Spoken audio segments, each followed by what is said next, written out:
রাসূল সাল্লাল্লাহু আলাইহি ওয়াসাল্লামের উম্মতের মধ্যে সবচেয়ে দামি ইমাম আবু বকর। দ্বিতীয় নম্বর দামি ইমাম হলো হযরত ফারুক আযম, হযরত খলিফাতুল মুসলিমিন, হযরত ওমর ইবনে খাত্তাব। আল্লাহু আকবার। ইসলাম से तो পরশু নেই তাইকে পেয়েছে খুঁজি, পরশে যাহার শোনা হলো তাদের ওই মোরা বুঝি। বলেছেন হযরত রাসূল শেষ পয়গম্বর, আমার পরে যদি নবী হতো, নবী হতো ঠিক সেই ওমর। অল্প পৃথিবী শাসন করেছেন যিনি, ধুলির তত্ত্বে বসি, খেজুর পাতার প্রাসাদ তাহার বারে বারে গেছে খুশি। শুধু আঙ্গুল হেলনিতেই এ জগৎ শাসন করেছেন যিনি, তিনি আর কেউ নয়, তিনি হলেন হযরত ওমর। সুবহানাল্লাহ। সাথী ইসলামের মাধ্যমে শরীয়তুল মুসলমান হয়েছে। বলে কত সংখ্যায় কত কথা? 40। মোর রাদিয়াল্লাহু আল্লাহ নবীর গিয়ে বলেছে, ইয়া রাসূলুল্লাহ চলেন আমরা আজকে হেরে যে আল্লাহর ঘরের সামনে গিয়ে আল্লাহর ইবাদত করি। সুবহানাল্লাহ। এখন তো মসজিদ সুন্দর হয়েছে, মসজিদে আমাকে ঠিক অধিকার না, তো বিগুলা যদি ডাকে বিদ্যা ডাকে জীবন দেখায় কাম নাই আছি। ইসলাম রক্তের উপর দাঁড়ায়, ইসলাম এসেছে রক্তের উপর দাঁড়ায়। সহজ ইসলাম আছে। আমরা তো ফিরি করেছি, বাপ মুসলমান, মা মুসলমান, আমরাও মুসলমান। সাহাবীদের মুসলমান এমন ছিল, তাদের ঈমান এমন ছিল, বাবা কাফের, মাও কাফের, সব ছাইয়া দিয়া সব কিছু ত্যাগ করে দিয়ে তারা ইসলাম কবুল করেছে। এজন্য তাদের মুসলমানের দাম আছে, আর আজকে আমাদের মুসলমানের দাম। हम मुसलमान है मगर हम में मुसलमानी नहीं, दिल में ईमान है क्यों दिन पर चलते नहीं। আমরা না মুসলমান, হাকিকতে মুসলমান হতে পারি। ইসলামের মুসলমানের সংখ্যা যখন কত? 40। কত? আল্লাহ নবী ডেকে হযরত ওমর রাদিয়াল্লাহু আনহু বলতেছে, নবী সাহেব হেরে গিয়ে আল্লাহর ঘরের সামনে আজকে ইবাদত করব। আল্লাহ নবী বলতেছে, ওমর সিচুয়েশনটা সুন্দর না, এখনো সময় হয় না। ওমর রাদিয়াল্লাহু আনহু বলে, ইয়া রাসূলুল্লাহ চলেন, আমি ওমর আছে বলেন আল্লাহু আকবার। হ্যাঁ, মনে রাখবেন ওমর রাদিয়াল্লাহু আনহু বীর বাহাদুর ছিলেন, এমন বাহাদুর বেঈমান কাফের না, শয়তান পর্যন্ত ওমরের লড়াই। শয়তান ওমরের লড়াই। আজকে আমাদের দেশে এমন খলিফা হয়, সেই খলিফা হয়ে গেলে আর শয়তান লাগে ওই আগে চলে তার কথা বলে শয়তানেও তার শয়তানের কাছে হার, শয়তানেও তার শয়তানের কাছে হার মানে এমন অবস্থা। খলিফাতুল মুসলিমিন হযরত ওমর এমন ইমানদার ছিলেন, রাস্তা দিয়ে হেঁটে গেলে শয়তান ওমরের দিকে আগেই ঘরে দৌড়ে যেত। আল্লাহু আকবার। এমন ইমানদার 40 জন মানুষ কিনা, 40 জন সাহাবী রাসূল সহ 40 জন মিলে একেবারে হেরের ভিতরে ঢুকছে, খানায় খাওয়া দিতে। যদি গেটের সামনে তারা পিতা পিতা আরেকটা হচ্ছে না। হ্যাঁ শুনে পোশাক কারণ স্কুল দিকে যাবে দিকে যাবে। মুসলমানের সংখ্যা কত? 40। কত? 40 জন নিয়ে এবার নবী ইসলাম সহ হেরের ভিতরে ঢুকছে। 20 জন 20 জনের দুইটা কাতা হয়েছে। কয়জনে? 20 জন 20 জনের দুইটা কাতা হয়েছে। একটা কাতার সামনে হলো নবী সাল্লাল্লাহু আলাইহি ওয়াসাল্লামের চাচা হযরত আমির হামজা রাদিয়াল্লাহু তাআলা বলেন আল্লাহু আকবার। এক কাতারের শুরুতে, আরেক কাতারের শুরুতে হলো মুহাম্মদুর রাসূলুল্লাহ সাল্লাল্লাহু আলাইহি ওয়াসাল্লাম। তাহলে কাতারের সামনে এক কাতারে আমির হামজা রাদিয়াল্লাহু আনহু, আরেক কাতারের সামনে কে? মুহাম্মদুর রাসূলুল্লাহ সাল্লাল্লাহু আলাইহি ওয়াসাল্লাম। তো আল্লাহ রাসূল দেখে উঠ হয়ে আমার দিকে তাকায়, দেখা যায় না এই মাইকে লেগে দেখতে না মনে হয়। আল্লাহ রাসূল তাকায়, দেখি তো ওমর করে আমাদের হয়ে ওমর কি গেল না দেখি, একবার ডানে তাকায়, একবার বামে, একবার সামনে পিছনে, যেদিকে তাকায় সেদিকে ওমর। আল্লাহু আকবার। জিনা আওয়াজ দিয়ে বলেন আল্লাহু আকবার।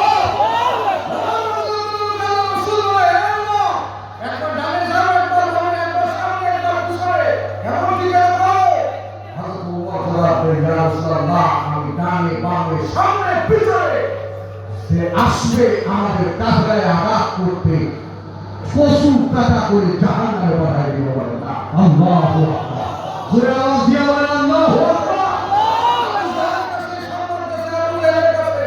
মুহাম্মদ রাসূল 40 জন মুসলমান নিয়ে খানায় কাবার ভিতরে ঢুকছে। আবু জাহেল সামনে তো কথা বলেন না, ইসলাম পন্থীদের বলে যদি লোক বেশি হয় তো যারা মুনাফিক পন্থী আছে এরা করব না, হুজুর বলে লোককে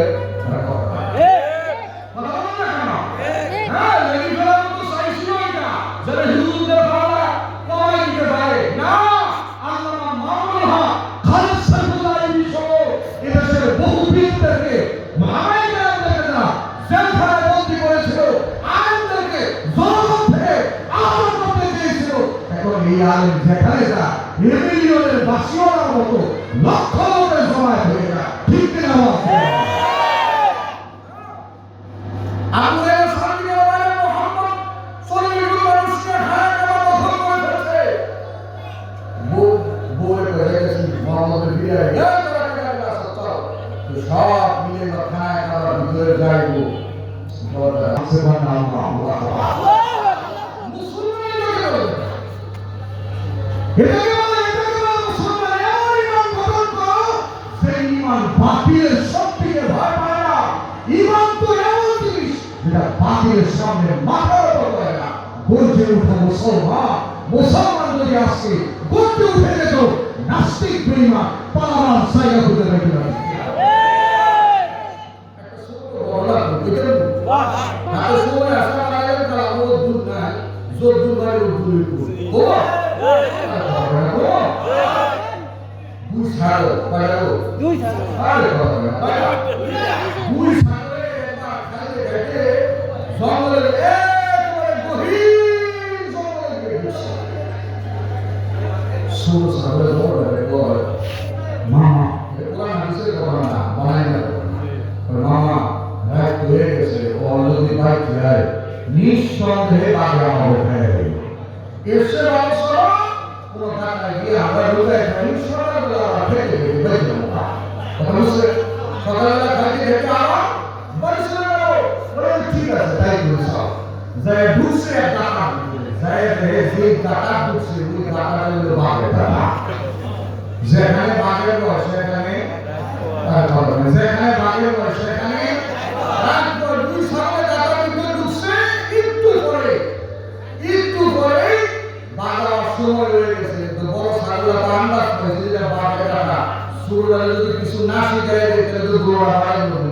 এবার ছোট ছাগলের বাঘের টাকা যখন আগেই করছি তাহলে একটা কাজ করেছি আমি যা করবো তুই তাহলে হক কবি বাড়ায়া কোনো কথা বলবি না। বাড়ায়া কোনো কথা তুই তাহলে কবি হ্যাঁ বলে আমি আবার এত সুন্দর হয়ে কথা বলতে পারি না। আপনাদের এই মহানগর এই এলাকার খুবই খুব সুন্দর টাটকা সামনে ভাষায় কথা বলে আমি আবার গ্রামের ভাষায় কথা বলতে মজা হয়ে গেছি। কথা বুঝতে পারছে? এই এলাকার যত কবি আছে সব কবিদের বয়ান মতো করে শোনা আছে। সবাই খুব সুন্দর সুন্দর সাহিত্যপূর্ণ ভাষায় কথা বলে। আমি আবার অত সুন্দর করে পারি না। তো বড় ছাগল ছোট ছাগলকে কি করছে আমি যাকে মুক্তি করি একটু বই বাঘ আছে বাঘের একটা ডাক ডাক দেওয়ার পরে বড় বাঘে ছোট বাঘে ডাক দিয়ে বলেছে ভাই না আজ অনেক দিন বসে বাঘের গোস্ত খাই না। ছোটটা করে ছোটটা করে ভাষণ কথা শুনছে আমার গোস্ত খাইতে চায় নিঃসন্দেহে এটা বাঘের সাথে বড় শক্তিশালী প্রাণ।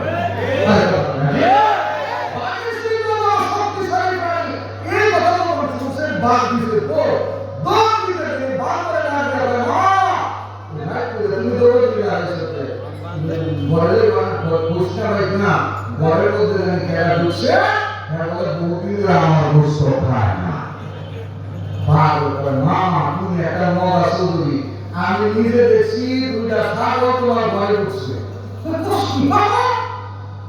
বাঘে বলে আমার বিশ্বাস করে সত্যি কথা বলে না একেবারে সত্যি কথা তাহলে এক কাম কর করলে তারা আমাদের দেখা করলে আমাদের দেখা মা নাই আমার বিশ্বাস করে দুই ছাগলের মিলে যুক্তি করছে তো বাস্তবে তো যুদ্ধ বলে বাঘ আর বানরের লেজ এখানে করছে কিংবা বানরের পিঠের উপরে উড়াইয়া বাঘ দিয়ে দাঁড়াইছে বাঘের গর্ত বানাবো এবার বস আগলে সরকারে ডাক দিয়ে বলতেছে ভাই না কিটা বান্দর হয়েছে আওয়ার সময় বয়ে আইছিলাম বাঘের লোকে যদি দেওয়া হয় লগে বলে লই একটু বান্দরের কথা রাখছে আমরা বুঝছি বান্দরের কি রাখছে কথা রাখছে এই কথা যখন শুনছে শোনার সঙ্গে সঙ্গে বাঘ একদিকে দৌড় বান্দরে আরেকদিকে দৌড় মুসলমান মনে রাখবেন আজকের মুসলমান যদি এক হয়ে যায় হাসির জন্য বলি নাই টুপিওয়ালা দাড়িওয়ালা আপনজনতা যদি তৌহিদের মুসলমান যদি এক হয়ে যায় বাতিল পালাবার জায়গা খুঁজে পাবে না এজন্য বলি যুবক সঙ্গী তোমরা জাওয়ানিটাকে কাজে লাগাও জাওয়ানিটাকে তুমি কাজে লাগাও আল্লাহ রাসূল সাল্লাল্লাহু আলাইহি ওয়াসাল্লাম হাদিসে কি বলেছে ইজতানিম খামসান ক্বাবলা খামসিন শাবাব ক্বাবলা হারাম জাওয়ানি শেষ হওয়ার আগে বাদুর কুয়াশার আগে তোমার জাওয়ানিটাকে তুমি কদর করো আজকে জাওয়ান মুসলমান দুইটা হায়াতের কদর করে মাশাআল্লাহ এই যুবক মুহূর্তে দেরি হবে আল্লাহর জান্নাতে যেতে দেরি হবে না